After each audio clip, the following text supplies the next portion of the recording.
حبايبي الحلوين، عاملين ايه؟ يا رب تكونوا بخير. تعالوا اقول لكم كده، اشارككم الفكره بتاعت النهارده. هعمل وجبه غدا كده. كنا في بيتنا، يعني ايام زمان كنا نحبها، او بالذات في ايام رمضان. فتعالوا كده، يعني الواحد بقى ما بيزهق طول الاسبوع من الاكل. النهارده الخميس وانا صايمه. ربنا يا رب يجعلها يا رب ايام مفترجه عليا وعليكم وعلى امه محمد. كل سنه وانتم طيبين. ففكرت كده في الفكره دي، وقلت ايه كأن مطعم، حاجة كده، اي حاجة بسيطة اقتصادية، يعني مش هتكلفك حاجة. حبة حاجات كده كأنك رحت اشتريتي كيس من عند بتاع الطعمية، او رحت اكلت عنده. فتعالوا كده نشوف هنعملها ازاي. و...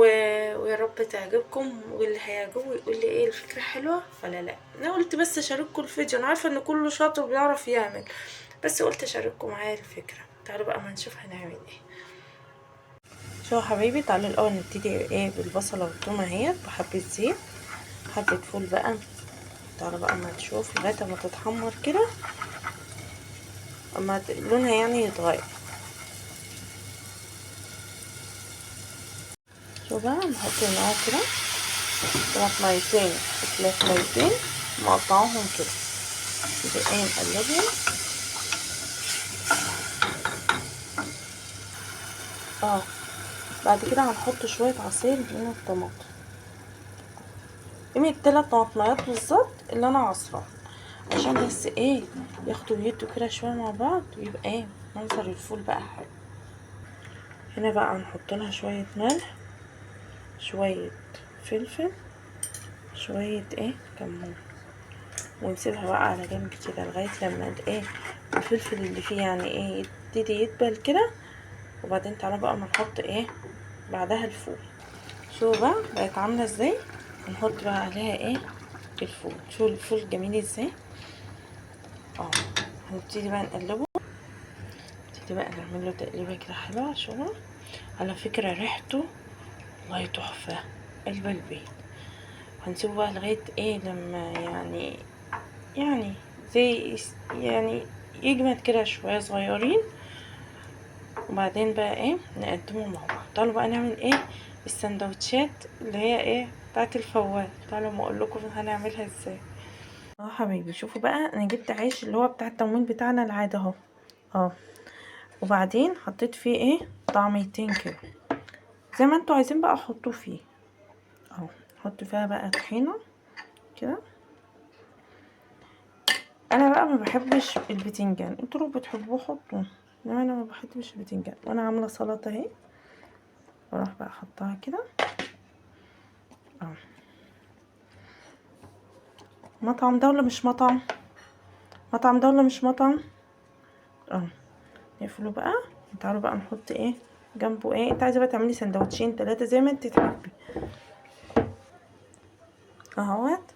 وبعدين هنحط بقى هنا اهو في الطبق ده اللي هو الفول اهو اللي احنا عاملينه مع بعض بس. ودي وجبة كاملة متكاملة اهي، وشيبسي وكده، ومع كوباية ليمون تروق على اعصابنا عشان احنا صايمين اهو. ايه رأيكم بقى؟ دي فكرة لوجبة غدا، يلا قوموا اعملوها وبأقل التكاليف وحاجة اقتصادية. تعالوا بقى نفطر سوا. اه شوفوا بقى حبيبي، الفول ده ريحته حلوه قوي، طعمه حلو قوي بصراحه. جربيه بالطريقه دي واحفظيها عندك لرمضان، هينفع في غدا. متعملوش سحور عشان في توم وحاجة، لا اعمليه الغدا، هيطلع حلوة جدا ووجبة حلوة. وممكن تعمليها وجبة فطار في رمضان خفيفة. يعني اهو شوفي سندوتش الفول بالطعمية، والله كأني جايباه من المنظر، كأني جايباه من الشارع. حتى ده حلو، يعني انت عامله السلطه بنظافه، كله نظيف ومطمنه وانت بتاكليه.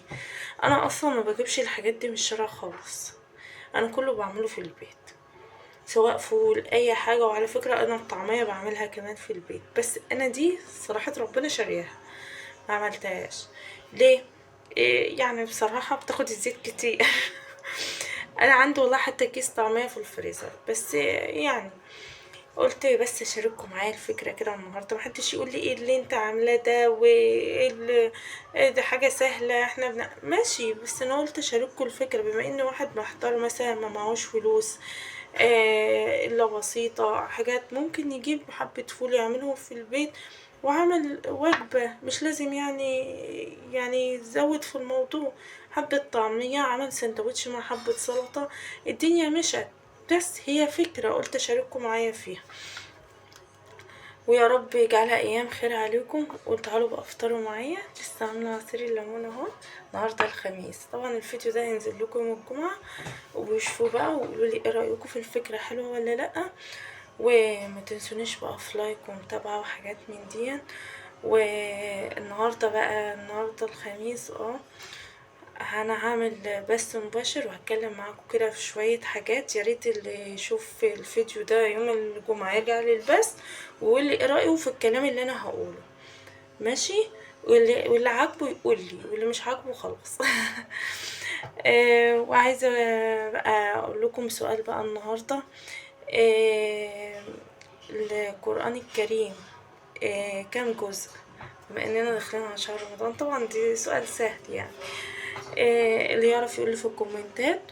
وما تنسونيش بقى في لايك وكلمة حلوة منكم، واشوفكم على خير. باي باي.